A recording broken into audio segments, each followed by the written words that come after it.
This hour of broadcasting brought to you by 𝗃𝗴𝗴𝗏𝗂𝗀𝐸𝑅adiocenter.com, a Motorola value-added reseller.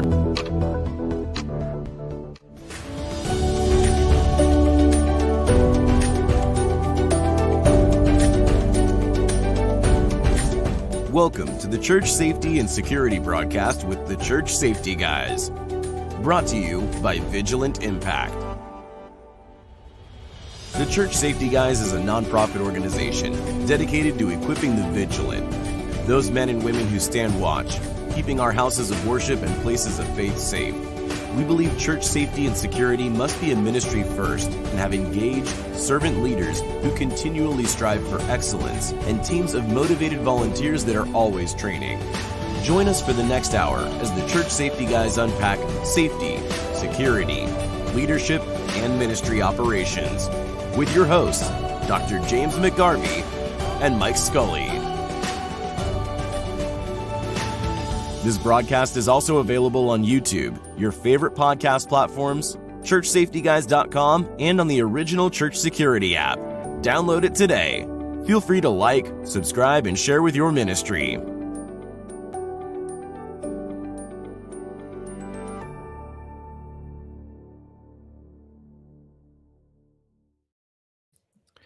Well, hello and welcome to the Church Safety and Security broadcast with the Church Safety Guys. I am James and once again joined by Mike. Good evening. How are you, sir? Doing well. Had nice 70+ degree weather here today in Texas. It's bipolar in February. Sometimes we got an ice storm, which we had a few weeks back and lost half our trees, and then 70s and beautiful today, and kids are outside playing in shorts, and it's just. And I hate you. Mostly because it was in the 70s in Ohio this week, and then I think Monday and Tuesday, and then Thursday and Friday it was down to 25. So without the wind, so I I'm losing my voice and have a sore throat, etc., sinus, something going on. So I apologize for that. But if I sound off tonight, that's what that's what that is. So I'm like practically chewing on my microphone. Like I moved it up closer to me because like I've got to be able to not be as loud as normal. But you need hot lemon water and honey. You know, I've been popping just about everything that you can imagine, from Advil to amoxicillin, and usually I can feel it.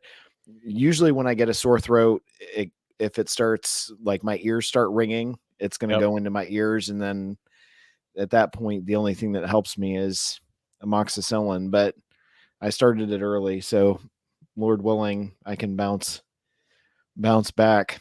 But it's odd because I don't usually get sick. Honestly, I don't think I've been sick per se for a couple of years, but I'm blaming it on my kids because my oldest daughter just started working at a daycare, and so she got sick and then brought it home, and I'm like, that'll do it. Go back to that purgatory of the devil. Heck, I see it just happening when you staff kids ministry. Is right? the germs in that kids ministry. It's like, no, I don't want to work in there today, not during February. For sure. So if you haven't joined us in a while, welcome. Or if you are listening to us on the podcast at a later time, welcome. Thanks for hanging out with us for the next hour. As always, you can reach out to us through our website at churchsafetyguys.com. So if we can help you or your ministry at all, please feel free to do that. And as always, you can download the Church Security app, which has some great resources on that in the Apple and Google Play Store. And then coming up, we've actually the timer is actively moving, but we've got a lot going on in March, and I believe it is. Two conferences, not just one. That's well, actually three, because I'm going to go to on the 3rd and 4th of March, I'll be in outside of Dayton with the Heroic Deeds guys. If you remember, they were on the broadcast, Toby and Chad, a few weeks ago. They're supporting first responders, and so they were gracious enough to allow me to come out and hang out with them and work with them. And so I'll be doing that. And then the following weekend, Mike and I will both be in St. Louis for our Security Essentials Conference, and really looking forward to that. Yep. We've got a lot of folks that are picking up tickets, a lot of churches that are coming, and then we wrap that up Sunday, and then I go up to Green Bay for the I think it's North Wisconsin Technical College, the 5th annual House of Worship Safety Symposium. So I'll be up there with a few other folks in the ministry niche that I'm sure you're familiar with. So I'm looking forward to it. It'll be busy, but that's why I'm hoping to cut out this sinus stuff before I've got like another week to get rid of this before I. It's really interesting that I'm thinking back where we were in Orlando last May. So in a 12-month period, we'll have been in Florida, in Texas, in Ohio, in Michigan, in Missouri, in Wisconsin, and New Hampshire, if I recall correctly. So quite a year. It has been. And, you know, I like all of those places except Texas, I think. I don't know. Mostly because every time I go there, the weather isn't like it's supposed to be. It's not cooperating. But yeah, we went down to Dallas a couple of weeks ago for a church conference, and in that ice storm Mike was talking about, and it was insane. Literally for 3 days, nothing was open except Whataburger. Yep. Can't stand Whataburger. All you Texans are going to hate me. You're going to like email me and be like, there's nothing wrong with that. But you know what? What was a blessing was this one location out in the middle of nowhere was open. And the gentleman, it was an Indian gentleman that owned the franchise, and he was opening it. And the whole reason he was opening it was because of the conference. Like there were so many people there for the conference, and it was the only place to get, food. Like every time we went there, and he was gracious enough so we got a chance to kind of witness to him. But it was cool because I've never seen that. Like when it started icing, I'm like looking at the roads. I'm like, I'm okay driving on this. Like I'm used to driving on it from being in Ohio and New England, right? Not anybody else. Not anybody else. So my pastor was with me, and he's like, well, if you're comfortable driving, I'll let you do all the driving. So I'm, tooling around outside of Dallas with all this. And then I drive by Walmart. This tells you how crazy it is, and Walmart's closed. And my pastor's like, hey, let's run over to Walmart and just get some groceries. We'll be fine. And I'm like, brother, it's not even open. Like that's how bad it is when Walmart's not open. Yep. So, but it's pretty crazy. So good stuff. So good. I was just going to say, if you're, we still do have tickets available for the 11th in St. Louis or outside of St. Louis. So if you're interested, please grab those. Like I said, Mike and I will be there. We'll be doing part of the conference, and then we'll have John Riley with General Response is joining us, and then also Dwayne Harris from Full Armor. And so really just looking forward to it. It's going to be a great day of fellowship and worship, and we're really looking forward to it. So absolutely, if you have a chance, and you're in the area, please check it out. And we're actively talking to a few other churches about the next conference, and we have some rumblings on the West Coast at the moment that we're talking about with some folks. So if we're Southwest, West Coast, somewhere down that direction. Yeah. So if if you're like, hey, you guys never came to our area, or you haven't yet, we are trying to go around the country and get a chance to do a conference at every region. Thank you. You're welcome. Like losing it.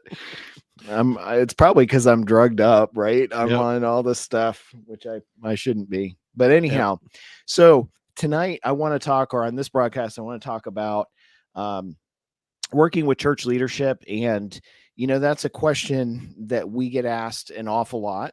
We continue to get asked an awful lot. And that was a question that I wrote the book, The Case for Church Safety and Security, originally for, because it seemed like one of our major questions was, well, why should we have a safety and security team? Because it's not in the Bible officially. And so I wrote that book. And part of the reason was because I felt like individuals needed something to give to their pastor or their leadership, where it was going, through the Bible and saying, here's a biblical reference to why, it might not be called safety or security, but, we're called to take care of the saints and we're responsible to do that. So that, and again, that resource is still out there. It's still available. But moving forward, we look at, when churches reach out to us, we're always looking at, how can we create resources? How can we help churches better and more efficiently and effectively? And we've kind of moved past is this biblical, to, how do I handle it when, like, what should my response be when the leadership doesn't agree? Because maybe you're part of a team, maybe you started the team, or you head up a team that you have more knowledge in public safety than the pastor does.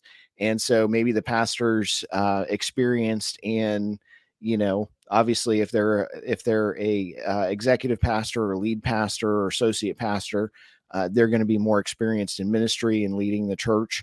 But oftentimes we hear frustration from folks that just don't know how to respond and how they should respond. And we've had individuals that have said, well, I'm going to leave my church, and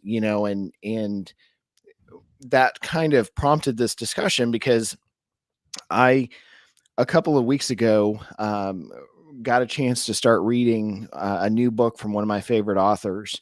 And it kind of pushed me down this rabbit hole of trying to understand a little bit better personalities with church safety and security, but also why people act the way they act, and what is a biblical response, and how we should, as ministry workers and, believers, how we should respond to that. So this discussion tonight, or on this broadcast, if you listen to it at a later time, is really from kind of that rabbit hole of Mike and I talking and just saying, here's what's interesting. So I'm going to start it off with the book that I read, and I would encourage anyone listening to this to pick up a copy by one of my favorite authors. Is actually called Dangerous Personalities, and it's written by Joe Navarro. And Joe has got some fantastic resources and books out there. Joe was actually a former FBI agent and part of the behavioral analysis unit. And so what he spent his career doing is basically trying to understand why people make the choices they do, why they lie, why they communicate the way they do, and how they communicate that way. And so what's interesting about this book is Joe is talking about the idea that how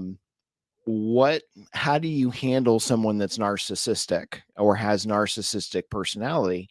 And, we all have probably someone in our life, maybe some of us have more than one, hopefully not, that you kind of look at their personality and you're like, what in the world? Like the last couple of years, we've thrown that title around a little bit, like narcissism, and what it exactly is. And Joe does a great job of defining it.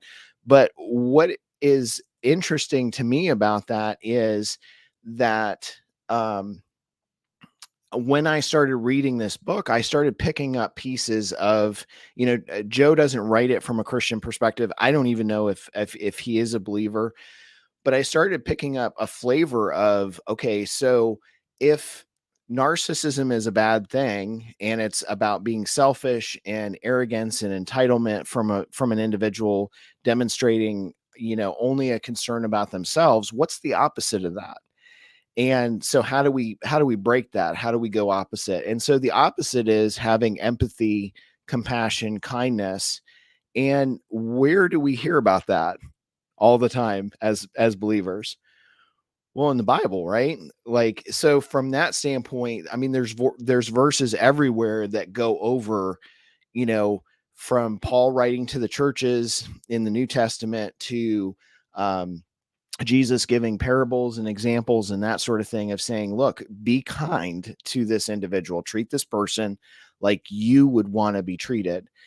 And so it was interesting to me. So one of the lines that Joe wrote in this book was, instead of, well, let me back up a little bit. It says, a person who feels superior to others will have limited ability to empathize. Instead of empathy, you'll find arrogance and entitlement. And when I read that, it really just it was like it hit me with a 2x4, because I'm like, oh my goodness, like how many times, even myself, have I been like, I know how to handle this situation because I've been in public safety, or I've done it this way or done it that way. And my response has been less than biblical to my church leadership, right? Because I'm like, I know this because I've been in this and you guys haven't. And so the more and more I started thinking about this and the opposite of it, the more I went down this rabbit trail of, okay, wait a second now, he's saying that this is something to be careful of and watch for. So again, what's the opposite? If I don't want to act like that, I don't want to act like that to my church. I don't want to act like that to my team when I respond to a situation. So what is the opposite? Well, the opposite of that is kindness, empathy, demonstrating a sound mind from biblical principles. Yep. And so when I went down, the first stop that I made really was in Luke chapter 10, where Jesus is talking about the parable in verse 25 of the Good Samaritan. And so we use that often, but the truth of the matter is, two people passed this guy that got beat up. Nobody was willing to help him. And then a Samaritan who was, not supposed to be willing to help him because of cultural differences, stopped and took care of him. And in verse 33, it says, but a Samaritan, as he journeyed, came to where he was. And when he saw him, he had compassion. So, excuse me, from that aspect, from that perspective, Jesus is telling this story, and then he wraps it up and he says, which of these three do you think proved to be the neighbor to the man who fell among robbers? And the wise man that Jesus was talking to said, the one who showed him mercy. And Jesus said to him, go and do likewise. And so when I started connecting, like I said, connecting the dots on that, I'm like, okay, wait a second. I'm like, this is really, really impacting me, because, here Jesus is telling us to go above and beyond and to be kind to people. And so if I'm being told that that's what I'm supposed to do, and I'm supposed to have mercy and show empathy and understanding, then that's certainly something obvious. Obviously that's the opposite of narcissism or that sort of thing. So when I see an individual that, and again, this is just me being real with this, but when I see an individual that comes to me and says, well, it should be this way, or they have narcissistic tendencies or personality, what that tells me is, whether they're in the church or not, there's an absence of kindness. There's an absence of empathy. And that goes beyond, that goes to character. That goes beyond just responding to a high stress situation. Because any high stress situation, we respond how we're trained. And there have been times where I've responded, and I know you have too, Mike, where you get focused and you're like, okay, I got to do this now. And you yell at people and you snap at people. And it's not about that as much as directing folks, and you get in that moment with the adrenaline running and everything else where you're urgent. And sometimes people don't understand the sense of urgency. This is going beyond to the sake of character to say, okay, if you are not demonstrating empathy, and I have some other verses here to share, but I'm gonna toss it over to you. If you're not demonstrating empathy and kindness to the folks that you're serving with, or to your church body, or to your church leadership, that's a big red flag. Like, I would even go to the point of saying, should you be in that ministry serving in that capacity because of the potential concerns with doing an effective and efficient biblical and biblically centered job? Absolutely. I mean, and you got a lot of good points there, James. I think there's a difference between confidence and capability, which in a very niche skill set of ability to respond to certain situations, you got to have confidence, or you're not going to have somebody who runs towards the problem. You got to have skills and capability, or they're not going to be able to stand up when the stress starts happening. You got to have somebody who can be direct and assertive, but it's a balance between that accuracy and being that subject matter expert, but doing so with humility as well. So coming through it as a humble and servant spirit and with empathy is key there. I think the idea of those being narcissistic, lacking that empathy, they're often doing so in a spirit of manipulation. They're often doing so in a spirit of superiority. You mentioned arrogance, and the idea that, again, back to capabilities. So yes, they may be a subject matter expert in their space, but are they sharing and teaching? Are they engaging and discipling, or are they barking orders? Are they out there really kind of helping grow a team, or is it really about themselves? Well, and that's where the servant leadership model comes in, to play for certain. Because if you're reflecting on the best way to lead and motivate your folks, and that's where we've pulled in, for those listening that don't know, the resources out there are available. We have a what we call ministry life cycle to help teams go through a cycle and a process of keeping someone longer, like basically retaining them, but also discipling them, empowering them, etc. And so servant leadership is part of that, with saying, okay, this is the model that we're going to use, because this again reflects on Christ and his example. So it's always the best avenue of that. But to me, it's kind of interesting. Like, I want to take it just one step further. In the New Testament, almost every letter that the Apostle Paul wrote to the New Testament church, he said, be kind and be empathetic and forgive. Like in this, and this is another reference that I had, Ephesians 4:32, be kind to one another, tenderhearted, forgiving one another as God in Christ forgave you. So, Paul's telling the church, listen, guys, be aware of false teachers, be aware of individuals that have that narcissistic tendency, but still, like, be kind to them, address them. And and then I move forward to, 1 Corinthians chapter 13. That was the other big passage that kind of stood out to me. And we all know that as the love chapter. But what was interesting to me was, in the Greek language, and, some of our listeners probably know this, but, in the Greek, there are 7 different definitions of love, right? And in love, in 1 Corinthians chapter 13, this love is agape, which refers to basically the example of Christ loving us and demonstrating his love by, sacrificing for us on the cross. So when we look at that and we see, okay, the Apostle Paul is telling the church, look, respect, love, but at the same time, if you're serving and you aren't serving with love, what are you? You're not effectively serving. You're just a noisy gong, is what he says. And so to me, when I look at that, I'm just like, wow, that's really intense. So what you're telling me is, if I don't have empathy and I have those narcissistic tendencies, then I'm not really serving effectively the way God's calling me to serve. Like, I can't, it's not possible, because Right. I don't have the characteristic of love that Christ demonstrated.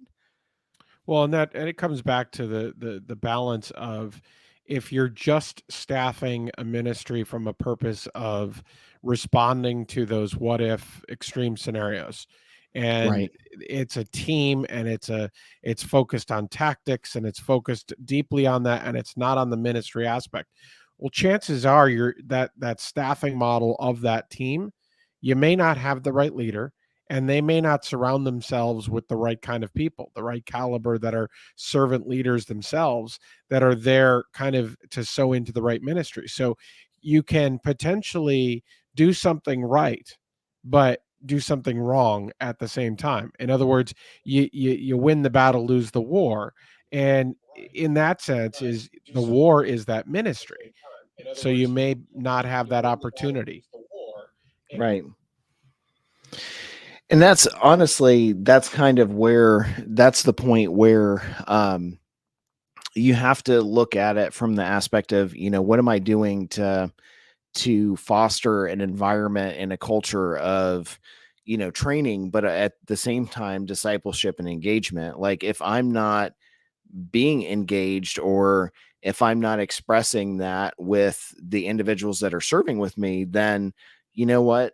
Those tendencies are not going to be effective in doing what I need to do. And let's let's tie this in back into working with church leadership now, right? So the crazy thing here is that we have so many people that are like, you know what? Well, the church leadership needs to respect me. The church leadership needs to do what I think they should do. And the reality is that, you know what? You should, like, there should be a sense of harmony, and there should be a sense of, I know I've stolen it from him, so I'm sure that he'll forgive me at some point. But Jared, when we're talking to him, or when he's on the broadcast, he's always talking about relational equity. And I think I took that from him and put it in one of the books not too long ago. But the piece of working together, it frustrates me, because so many times I see churches that, individuals that reach out to us that are like so frustrated and upset because they think it's like us and them, right? It's like, no matter what's going to happen, I know what's going on, I know the best, and they're not listening to me. And when you're in that position where, and I'm just going to be honest here, because I've been in that position and I've worked through this, right? As you have too.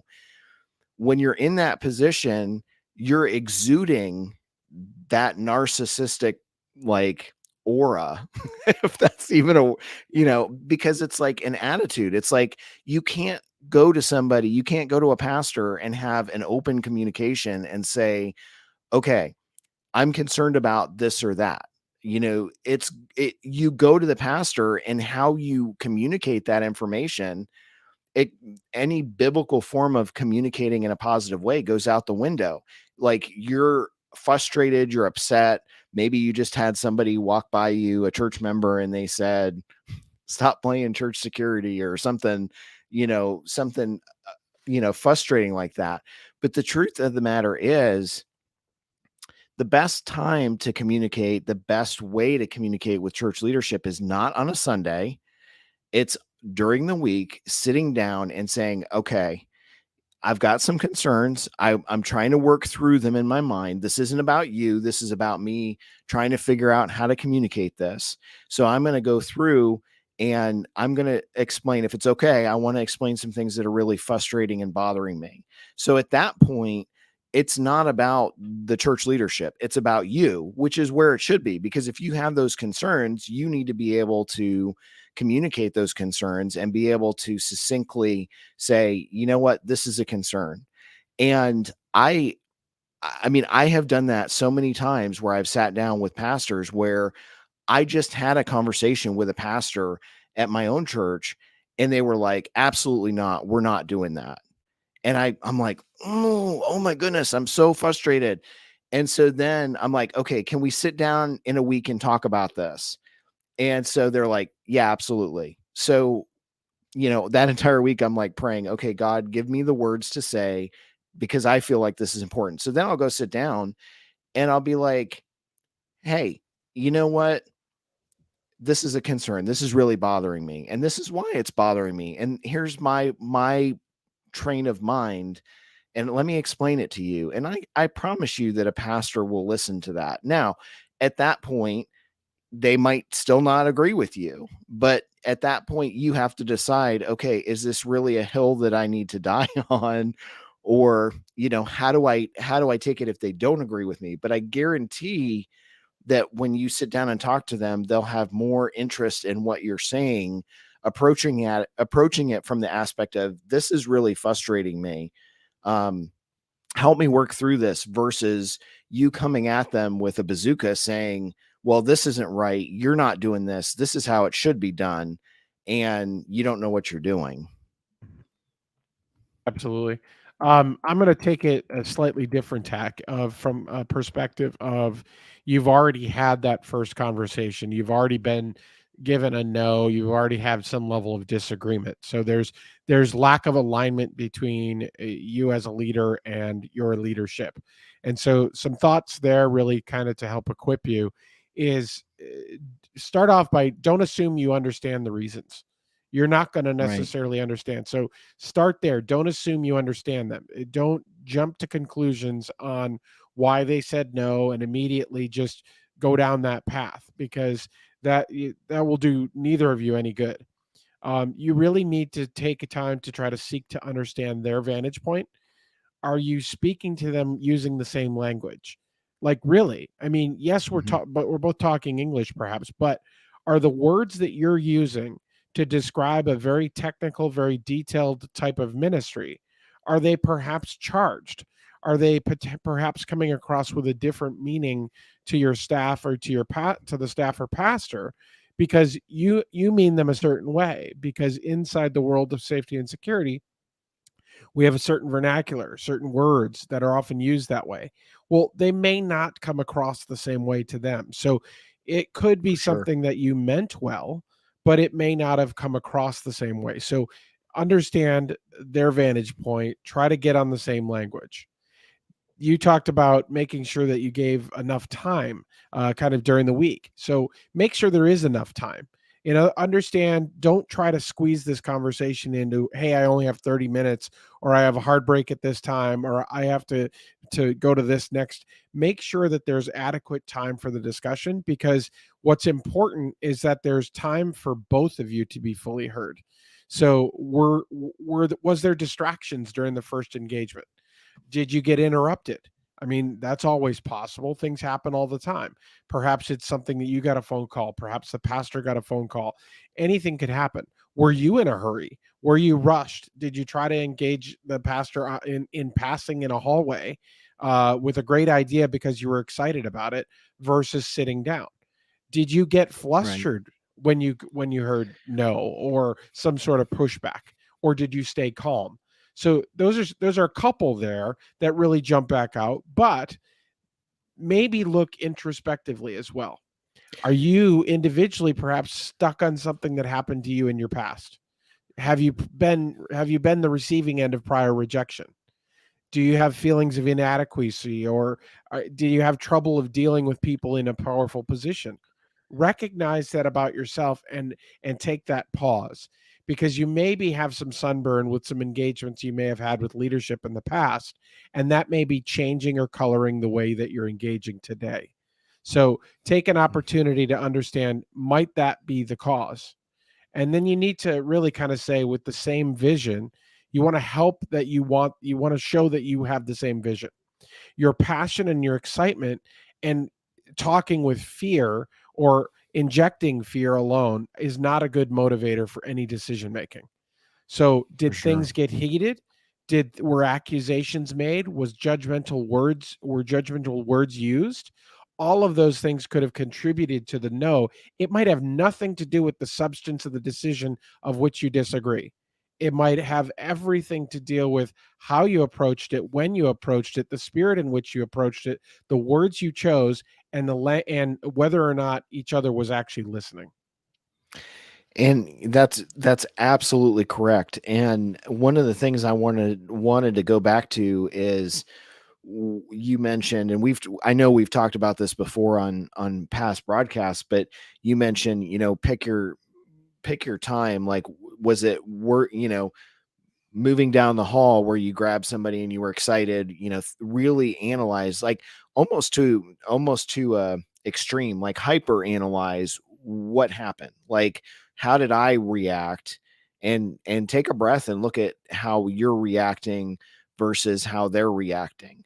And one thing I developed, and I will throw this out there, is with all of the pastors, there were two things that that I always asked for when I was a safety director. And this built that relational equity that I was talking about.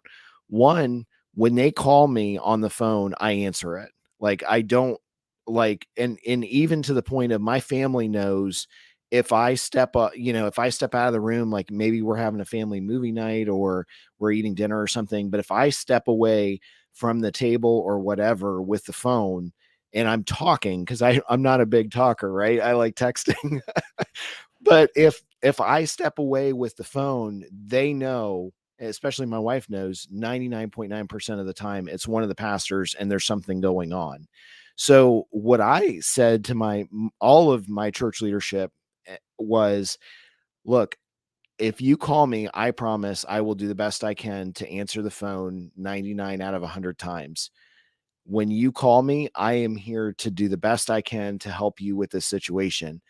The thing that I ask, the only thing I ask in exchange is that when I call you, there's that same respect and that mutual interaction of saying, you know what, I'm not a big phone caller, but at the same time, if something's urgent, I need you to be able to step away and help me process and help me move through some of this information.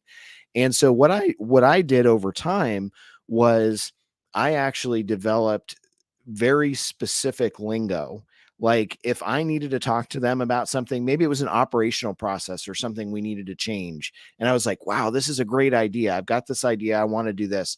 I would go to one of the pastors and I'd say, you know what? I've got some stuff I want to run by you. And this is on Sunday, right? I'd go to them and I'd say, I got some stuff I need to run by you. Can we do this during the week? Do you have time to get with me during the week? Can we have like an hour? And, it's amazing to me because nobody asks pastors of that. They're like, well, can you talk to me now? Well, no, because they're doing so many different things. But I'm telling you, it's like magic, because 100% of the time, every pastor that I've ever said that to, and I've got some fantastic relationships with my pastors now, at the two churches I'm involved with, but they would pull out their phone and say, hey, yeah, I've got some time, 5:00 on Wednesday. Could you come a little early to the service?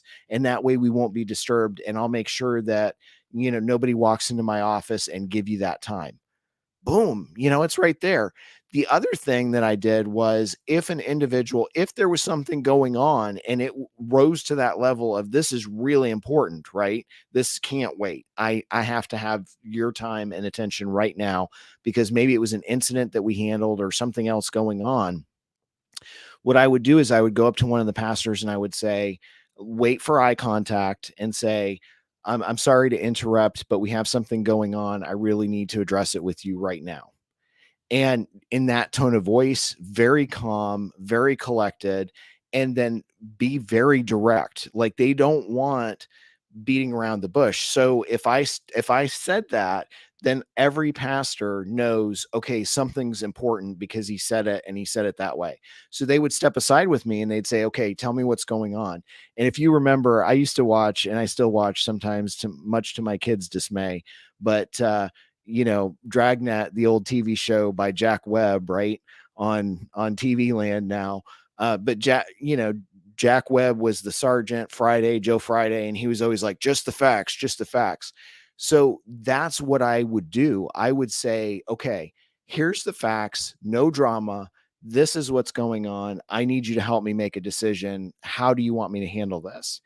And sometimes that's staccato. I mean, you have to develop your own sense of form, but understand that what is needed to know from an incident or a story is less than what we think in our minds, right? So prepare a way to do like a Cliff Notes version of that information and just give them what's more or what's absolutely necessary, and cut down all of the adjectives, cut down all of the drama, all the extra. They don't want it. They don't need it. And it's going to get lost. It's going to backfire. When you add opinion, tell them the facts, wind it up, and then wait for them to say, well, what do you think? That's when you add the opinion and say, I'm concerned, or I'm not concerned, or this is my focus, and go from there. So I'm going to throw it back over to you. Yeah, that's gold right there. I think the clarity and succinctness to that, that's part of what is often called managing up as well, is by equipping them with the facts they need to make a decision or to respond quickly, especially in the heat of the moment. You're kind of parting the seas there by giving them that opportunity to hear what's important and not kill it with a whole lot of fluff.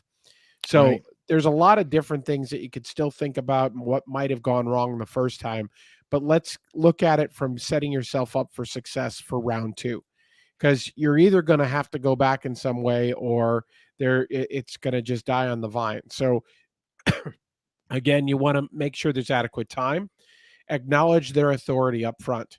Okay, don't go over the top. You're not there to kind of brown nose. You're there to acknowledge that they're your pastor, they're your leadership, they're in a position of authority, and you're there to work with them and for them. So acknowledge that going in. Make sure you have that correct spirit. Make sure you're prepared to restate what you heard before from that person. Okay, lead with kind of, okay, this is what I heard you saying. And make sure that what you heard is what they meant to say before you go off and respond to, well, blah, blah, blah, blah, blah, blah, blah. You might have actually heard them wrong, and giving them a chance to clarify before you put your foot in your mouth is absolutely the best possible path forward for round two. Again, stay calm. Be careful of your tone and your choice of words. Make sure you've given yourself time to cool off if it charged you. If you're spun up and you're completely like chomping at the bit to have this conversation, you need to wait longer. You're not ready for that conversation. So avoid those judgmental words, avoid using absolutes, avoid the chance of being misinterpreted or having them take something you said personally, because then they won't hear you. They'll just shut down, and that'll kill your second chance. So from there, consolidate all the opinion. Okay. Once you've got the facts on the table, consolidate the opinions, and can you zero in on small wins? Don't focus immediately on how you're not unified. Focus on how you can unify. Maybe your best option coming out of that second round is, can you get them to commit to a small proof of concept? Can you do a small trial run of something? Can you perhaps purchase one thing if it's an item that you're trying to convince that is happening? Can you say, hey, I'm willing to do this for this period of time, and we will revisit it. And if it doesn't go well, then I'm okay with the decision that says, hey, we're not going to continue. But understand, find in there, where is that small win? Where is that the need for a concession of some sort to your original ask potentially, but still a step in a positive direction. That really is your best outcome of round two. However, if you're still in a disagreement based on the language used, they're just fundamentally a directional alignment gap between you and your leadership, or you're on different pages with the vision and direction of what you're trying to do with the team, are you still correct? Have you sought counsel? Okay, yourself. Have you reached out to perhaps another safety leader in your community? Have you reached out perhaps another in your state? Even reach out, whether it's a peer on our community, or in the worst case scenario, you know what? Reach out, schedule a call with James and myself. We do this regularly. Happy to kind of provide some additional perspective that's not going to be there to condemn you, but to encourage you and try to find a path forward. That's really what we're here for. At the end of the day, really, when you get to that point, you only have a few options. Your options are to tolerate. That means waiting. And we know most of us don't like waiting for anything, but tolerating. We can accommodate, but that requires flexibility. And we know how hard it is to be flexible. You can relocate, which means to disengage from the conversation entirely, or the attempt to convince or move in a positive direction. That may be, in some cases, ultimately changing churches. We hope that doesn't happen. We hope you find a path forward. But sometimes, you know what, there's just a fundamental difference, and you may not be able to continue. And finally, you may need to duplicate. You may need to double down on your efforts and work the problem. Well, and I want to go back to one thing that you said about at what point, you kind of alluded to it, but at what point do you say, you know, for our listeners, and I'll rephrase what you said in my lingo, but it's basically, at what point do you say enough's enough, I'm done? Okay. The truth of the matter is, you're not going to find a perfect church. I'm sorry, but it's not going to happen. You have to make the decision for you, what is important, what is not important, what hill to die on. You know, is this seriously something that is devastating enough to impact my family and make me want to leave this community? I can't answer that for you, and neither can Mike. And you have to kind of go through yourself in your mind and say, okay, you know, I'm just not sure if this is good or not. You know, every once in a while we'll post a question, like in one of the social media groups, on, you know, firearms or tactics or whatever. And a lot of times we hear from folks that say something like, well, if I can't carry a firearm, I'm leaving that church. I'm done. I'm out of it. You know, again, that's kind of a knee-jerk reaction, right? I don't know what's a priority for you, but what I can say is that we all have choices to make. And at some point in time, you know, if it's getting to the point where you hate serving and you hate what you're doing, that's not good either. And that's why I said earlier in the broadcast, that's why I said, sit down with them. Don't be judgmental or condemning of them, but just say, hey, I'm kind of frustrated by this, because this is what, you know, I thought. This is my perception of that conversation. Like Mike said earlier, make sure the information you heard was legit and it wasn't, you know, misunderstood or miscommunicated in some way. But understand and realize too that God has placed the pastors in the role that they're in for a specific reason. And oftentimes over the years, despite, you know, my personal thoughts on some occasions, oftentimes the pastors see stuff that we don't see. So, and, you know, and that's their responsibility. So oftentimes, you know, if I go to them and I'm saying, hey, I just don't understand, can you help me understand why this isn't a priority or why this isn't important? Because I kind of feel like it should be. Just doing that opens yourself up to have a calm, quiet conversation to say, look, you know what, we're seeing this and this and this, and you're seeing that. Like, you're focused on public safety. That's great. But we're also seeing it from the side of, you know, this is how things are done.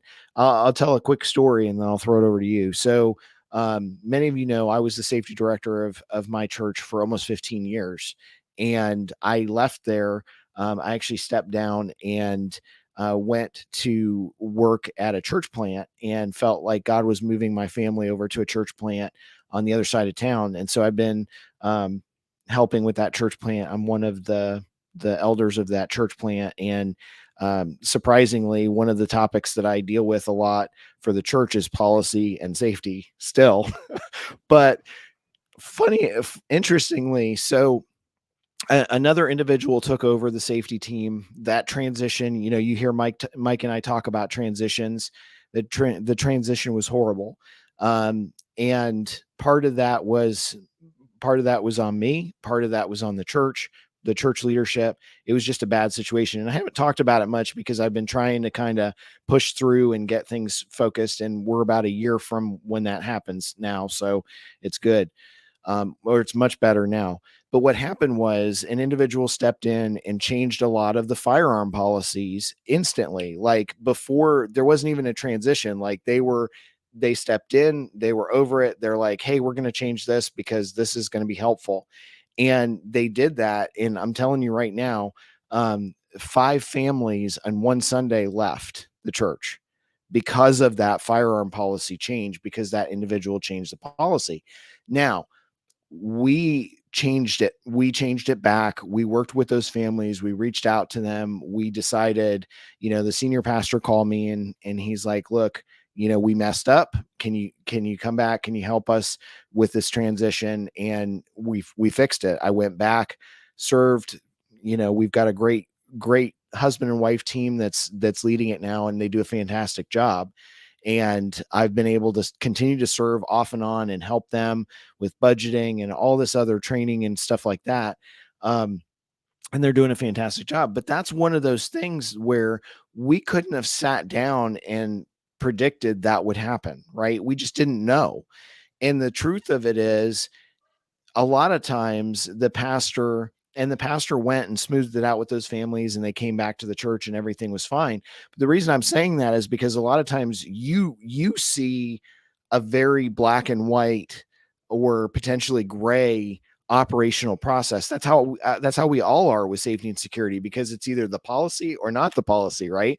We train ourselves to be that way because that's how we are.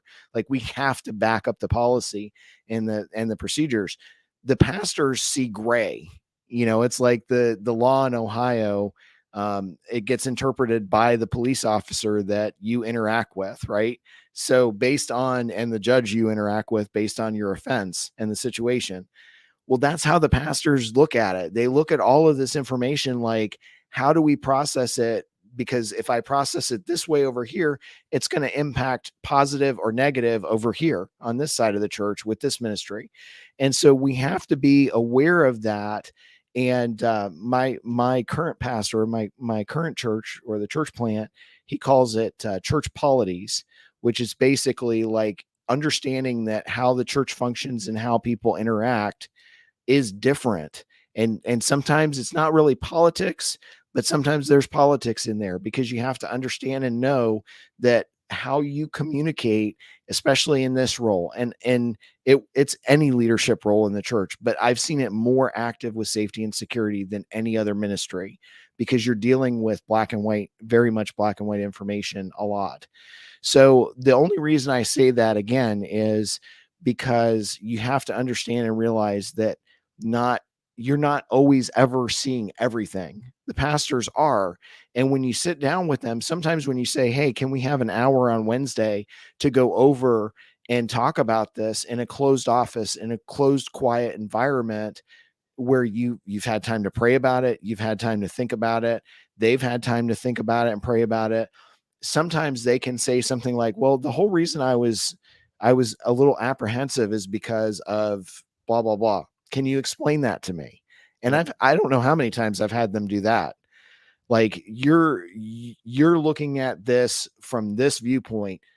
Like, tell me why you think that. And I'm like, oh, sure. Yeah. Let me talk about this. This is why I think this is important, because we see this in other churches, or whatever your defense or whatever your thoughts are. But understand and realize that at the end of the day, you are serving there. You have placed yourself under their ministry, under their leadership direction, which is biblical. You're submitting to them as your church leadership for your church and your community. So at some point in time, if you can't amiably walk away and be okay with what they're telling you, at that point, you're better. And I'm just going to say this, you're better off stepping down and either finding a different ministry or leaving the church, because realistically, your attitude and how you handle that situation at that point forward is going to make or break the ministry within that church. Absolutely. And most of us don't want, like, we'd rather walk away than to harm a ministry that's functioning. Let them function the way they want to. But keep in mind that sometimes your response, not really sometimes, most of the time, your response and your attitude can make or break the impact within that church of that ministry and its effectiveness. Yeah, 100%. And I think a lot of what summarizes what you just talked about is, if you're going to leave, you need to leave well. You need to not leave out of a spirit of bitterness, out of frustration or anger. You need to understand that, hey, maybe there's still a disagreement there. Plan for transition, plan for stepping aside. Don't leave them in a lurch. Don't just disappear or not show up or write a nasty letter or start talking and sowing disunity amongst others. Don't write a letter at all. Stop. Yeah, just stop. It's not going to work. If you start sitting down and writing a letter, call me, call Mike, send us an email. We will tell you, do not write a letter, because I guarantee no matter how you say it, your emotion is going to be misunderstood. Even if it's 3 attempts later and you've thrown 3 versions away, it's just leaving well. I'll leave it at that. Literally is important. If it comes down to that, plan for it, because you know what the Bible says, that we'll show the world that we are disciples by loving one another. Leaving in anger is not loving that person, no matter whether you disagree with them or not. For sure. Absolutely. Well, I appreciate, hopefully this discussion, I felt it was beneficial. Hopefully it'll be beneficial to those listening. We appreciate you guys hanging out with us. Again, if we can be of any help, please feel free to reach out to us through our website at churchsafetyguys.com. And like I mentioned earlier, we still have tickets available for the Church Security Essentials Conference in St. Louis. You can access those through churchsafetyconference.com or our website. And our website also lists any upcoming events that we might be at or that we recommend. So quick comment there is, I've been seeing a trend of safety, security related events or conferences trending over $100 for a one-day conference in many spots. And I know that for the smaller churches, the ones and twos and things like that, where you don't have a big team, that it doesn't become affordable either for your church or even you as an individual that's just deciding to invest in it. So this conference, and thanks to our sponsor there, we were able to keep the price of this down, and you can get an even better deal if you bring a team, and there's lunch included. So I have not seen a bargain in this for this price, this amount of content, this amount of the number of speakers and quality in a single day in years at this price. So it is really amazing. Like we've done a fantastic job trying to keep the costs low, and definitely special thanks to the church, First Baptist of O'Fallon, that's hosting it, because they're doing this because they want to be a blessing and reach out to the churches in the Midwest. And they're just doing a fantastic job at trying to help with that. And also special thanks to USCCA, who's providing lunch and also helping us cover some of those expenses to make it affordable. But for sure, we would love to see you there. We would love to have a chance to talk to you, and if we can. But absolutely, Mike's 100% right. We have fantastic resources that will be there that day, and you don't want to miss it. So until then, take care. God bless. Have a great week, and we will talk to you soon. This hour of broadcasting brought to you by 𝗃𝗵𝗃𝗀𝗄𝑟adiocenter.com, a Motorola value-added reseller.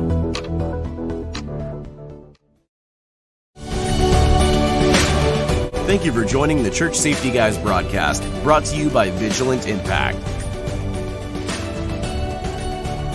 We hope that you found it informative, and we appreciate your feedback and interaction. Be sure to share our broadcast with your teams, join the discussion online, and connect with us on social media. For other great ministry resources, download the Church Security app or at our website at churchsafetyguys.com. Remember, keep a servant's heart, a mindset of ministry, and semper disciplina. Always be training. Have a blessed week.